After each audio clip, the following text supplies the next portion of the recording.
ഇത് 2500 രൂപയുണ്ട്. അതുകൊണ്ട് എന്നാ ആവാനാ? കിണർ പണി തുടങ്ങാൻ ഇത് പോരായോ? തുടങ്ങിയിട്ട് ഇച്ചിരി സ്വർണ്ണമുള്ളതങ്ങ് വിൽക്കാം. അവിടെയുള്ളതെല്ലാം വിറ്റച്ചല്ലേ ഇങ്ങ് പോന്നത്. ഇനി അപ്പച്ചൻ ഒരു പൈസ തരികയില്ല. നിന്റെ അപ്പച്ചൻ ചെയ്തു വെച്ച പണിയത്. എന്നാ കൃഷി ചെയ്യാൻ അങ്ങേര് നമ്മളിങ്ങോട്ട് പറഞ്ഞു വിട്ട്? വെള്ളമില്ലാത്ത ഈ മരുഭൂമിയിലോട്ട്. ഇനി അതൊക്കെ പറഞ്ഞിട്ട് ഇപ്പൊ എന്നാ കാര്യം? ആ സ്ഥലം എങ്ങനെയെങ്കിലും മെനയാക്കി വല്ല കൃഷിയും ചെയ്താലേ ഇനി അങ്ങോട്ട് ജീവിക്കാൻ നോക്കൂ. നീ എന്നാ ഈ പറയുന്നേ? കൃഷി ചെയ്യണേ വെള്ളം വേണം, വെള്ളം വേണേ കിണർ ഒഴിക്കണം, കിണർ ഒഴിക്കണേ 10,000 രൂപ വേണം. ചുമ്മാ ഞാനൊന്ന് ആലോചിക്കട്ടെ. നീ ഒന്ന് കഴിക്കാൻ എന്തെങ്കിലും എടുത്തേക്ക്.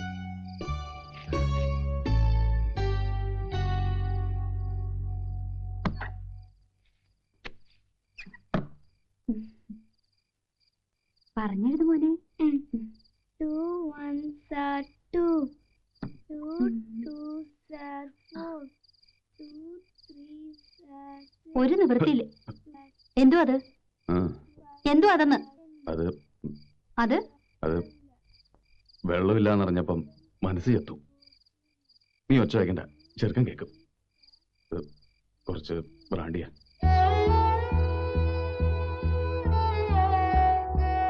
നിങ്ങളെ ഈ കൊടിയ ചീട്ടുകളിൽ കൊണ്ടാ നമ്മൾ ഈ സ്ഥിതിയിലായത്. ഇനി ഇങ്ങനൊന്നും ഉണ്ടാവത്തില്ലെന്ന് എനിക്ക് വാക്ക് തന്നല്ലേ? അല്ല, അതിപ്പോ വേണ്ട, ഞാനൊന്നും പറയുന്നില്ല.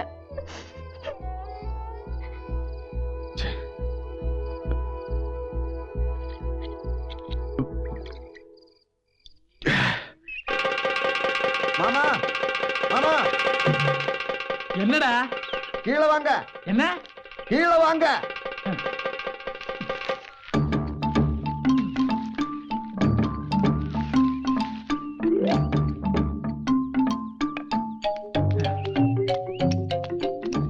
போச்சு மாமா, எல்லாமே போச்சு. என்ன?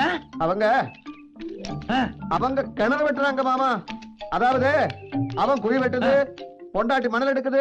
அந்த ஒல்லி பொண்ணு இல்ல, அவள் உதவி பண்றது. யாரையுமே வேலைக்கு வைக்கல. வேலைக்கு வைக்கலையா? ஏன்? கூலி கொடுக்கறதுக்கு அவர்கிட்ட பணம் இல்லையா? எடா மட பயலே, அறிவு இருக்கடா அவனுக்கு? கூலி தேவையில்லை சொல்ல வேண்டியதானே? அப்ப நான் சாப்பிடுறது கூலி நானே கொடுப்பேன்டா. வேலை அங்கே, கூலி இங்க, ஒண்ணுமே புரியல மாமா. கழுதே, சொல்லுங்க மாமா. நீ அவங்க கூட வேணும். அப்போதான் அவங்க பிளான் என்னன்னு புரியும். அப்பதான் அவங்களை இங்க இருந்து ஓட வைக்கிறதுக்கு என்னென்ன பண்ணணும் நமக்கு புரியும். போய் வேலை கேட்கடா. பா, கூலிய தேவையில்லைன்னு சொல்லடா.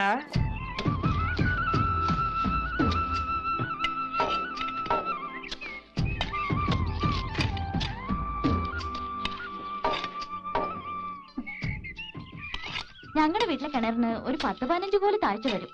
ഇത് 15-ലും നിൽക്കുമെന്ന് തോന്നുന്നില്ല. എങ്കിൽ പിന്നെ നിന്റെ അപ്പം തന്നെ ഒന്ന് കുഴിക്കേണ്ടി വരും. കണ്ടോ ആനി, എന്നാ പറഞ്ഞാലും ഒടുവിൽ എന്റെ അപ്പനാ തെറി. അയ്യേ, നിന്റെ ഉടുപ്പിൽ അപ്പടി മണ്ണായല്ലോ. കഴുകാൻ ഞങ്ങളുടെ വീട്ടിൽ വെള്ളം ഉണ്ടല്ലോ. ഞങ്ങൾക്കാണേല് ഇവിടെ വെള്ളം കിട്ടിയില്ലേ ജീവിതം തന്നെ വഴിമുട്ടും. നീ കിടന്ന് കഷ്ടപ്പെടുന്ന എന്നാത്തിനാ? ഇത് കഷ്ടപ്പാടാണെന്ന് ആര് പറഞ്ഞു? അവസാനം കൂലി വേണമെന്ന് പറഞ്ഞിട്ട് ഇങ്ങോട്ട് വന്നേക്കരുത് കേട്ടോ. അത് ഞാൻ എനിക്ക് തോന്നുന്ന പോലെ ചെയ്തോളാം.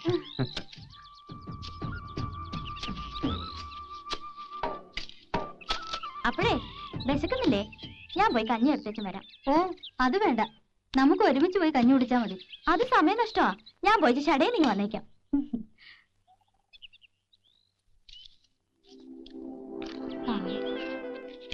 നല്ല മനുഷ്യപ്പറ്റുള്ള കൊച്ച. ഇതിനോട് കർത്താവ് ഇങ്ങനെ ചെയ്തു കളഞ്ഞല്ലോ. എന്നാ പറ്റി? ആനയുടെ അപ്പച്ചനും അമ്മച്ചിയും എവിടെയും പോയതൊന്നുമില്ല. 7 കൊല്ലം മുമ്പ് മരിച്ചു പോയതാ. ആ പള്ളിയുടെ അപ്പുറത്ത് ഒഴുകുന്ന പുഴയില്ലേ, അതിൽ മുങ്ങി മരിച്ചു ഒരു മഴക്കാലത്ത്. അതിന് താഴെ ഒരു വെള്ളച്ചാട്ടമുണ്ട്. ശവം പോലും കിട്ടിയില്ലെന്ന്. ഞാനും ശ്രദ്ധിച്ച രണ്ടിന്റെ മുഖത്തൊരു സങ്കടഭാവം. സംഗതി ഇപ്പഴാ പിടികിട്ടുന്നു. ഓ, എവിടെന്ന്? ചുമ്മാ ഒരു വിശ്രമത്തിന് കയറിയതാ. എന്നാ ഇനി കഞ്ഞി കുടിച്ചിട്ടാവാ. ഞാൻ വീടെത്തിയില്ല, അപ്പോഴേക്കും വല്യമ്മച്ചി ഇതൊക്കെ എടുത്തോണ്ട് ഇങ്ങോട്ട് പുറപ്പെട്ടു. ഞങ്ങൾ വന്ന് നിങ്ങൾക്കൊരു ബുദ്ധിമുട്ടായല്ലേ? ഏയ്, ഇതൊക്കെ എന്തോന്ന് ബുദ്ധിമുട്ട്. ആവതുണ്ടായിരുന്നെങ്കിലേ ഞാനും ഇറങ്ങിയേനെ മണ്ണ് പോരാൻ. ആ വെള്ളം അങ്ങോട്ട് കൈ കഴുകട്ടെ.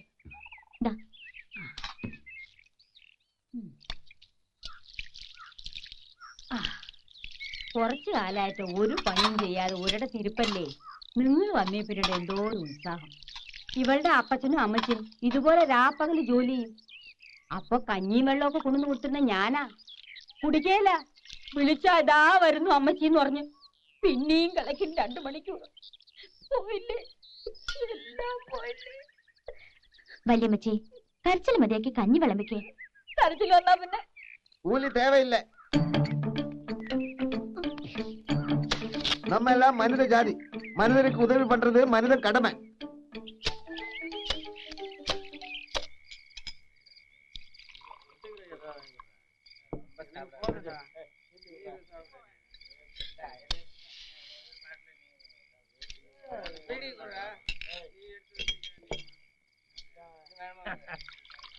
அந்த மலையாளத்தா இங்க வந்து 6 ஏக்கர் சுழு வேலையில புடுங்கியாச்சு. நான் விடமாட்டேன். நான் நினைச்சேன் வீட்டுக்கு போனேன், ஜங்ஷனுக்கு போனேன், முதியம்மா வீட்டுக்கு போனேன். கடைசியில நான் நினைச்ச மாதிரி இங்கே கிடைச்சேன். என்னாச்சு சொல்லுடா. எல்லாமே நம்ம ஆசைப்படியே நடந்துட்டு இருக்கேன். எல்லாம் விவரமா சொல்றேன். நான் கொஞ்சம் உட்காரட்டுமா? ஏதாவது சாப்பிடலாம். உதச்சிடுவே கழுதை. நான் யார் உனக்கு? நான் கல்லு கேட்கல மாமா. சொல்லட்டுமா? சரி வா வெளியே.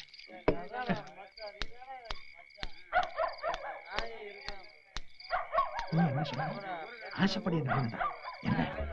அது ஒரே தமாஷா போச்சு மாமா. கிணறு வெட்டினேன். கடைசியில பார்த்தா அடியில ஒரே கல்லு, அசக்க முடியாத கல்லு. கடவுள் கூட இருக்கடா. அப்புறம் என்ன பண்ண போறீங்க? அங்க எல்லாரும் சேர்ந்து ஒரே ஆலோசனை. கடைசியில நாளைக்கு இந்த வெடி மருந்து போட்டு கல்லு வெடிக்க போறாங்க.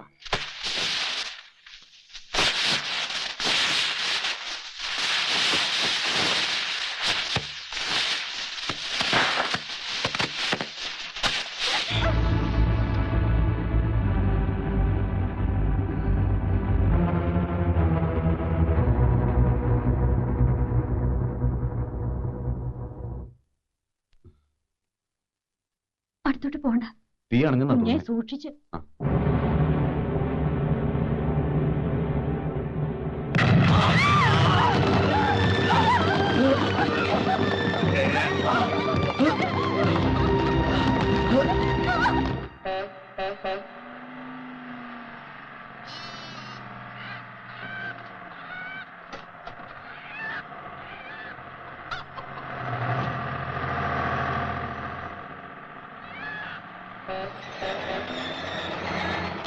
അല്ല ഇതാണോ മറവത്തൂര്? ഇല്ലേ, ഇത് സേത്തുമല. ഇല്ലേ?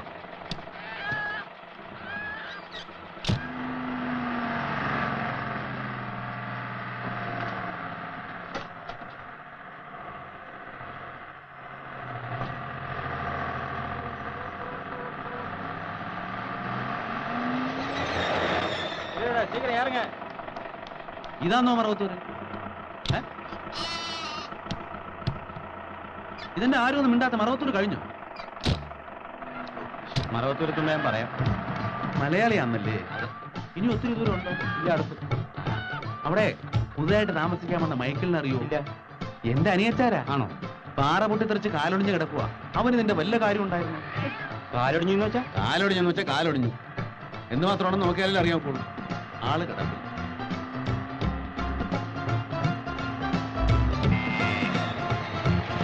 മറവത്തൂർ എത്തിയല്ലേ? എത്തിയാ പറയാന്ന് പറഞ്ഞില്ലേ? പറയണേ, മറക്കരുത്. എന്നാ ഒന്നുമില്ല.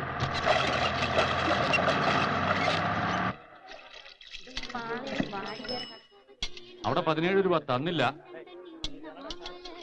നിങ്ങളോട് തന്നെ. ഞാനിവിടെ വണ്ടി നിർത്തിയോണ്ടല്ലേ തനിക്ക് ഇത്രയും പേരുടെ കച്ചവടം കിട്ടിയത്? ഓശാരം ഇവിടെ നടപ്പില്ലെന്ന് ഞാൻ തന്നോട് പറഞ്ഞിട്ടുള്ളതാ. വണ്ടി ഇവിടെ നിർത്താൻ തന്നോട് ഞാൻ പറഞ്ഞു. പതുക്കെ പറയടോ. കാശ് വെച്ചിട്ട് പോടും. ഞാൻ ബ്രഹ്മാടുത്തം കാണിച്ചോണ്ടല്ലോ. കാണിച്ചാ നീ എന്തിയാടാ? നിന്റെ ചായക്കട നീ ഞാൻ ചെയ്തു.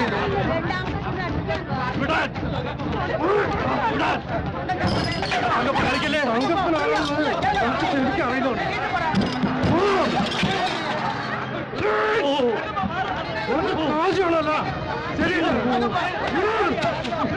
ഇതാണ് മറവത്തൂര്.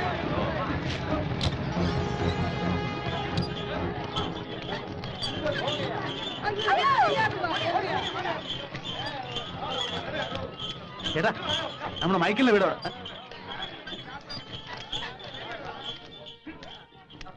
ഇവിടെ പുതുതായിട്ട് താമസിക്കാൻ വന്ന മൈക്കിളിന്റെ വീട് ഇവിടെ. நீங்க சொல்றது எனக்கு புரியுதுங்க.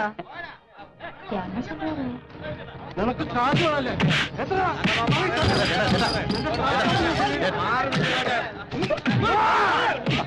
ഒന്ന് പോയി. നമ്മുടെ പുതുതായിട്ട് താമസിക്കാൻ വന്ന മൈക്കിളിന്റെ വീട് നേരെ കിഴക്കോട്ട് തിരിഞ്ഞ് വടക്കോട്ട് പോയാൽ മതി.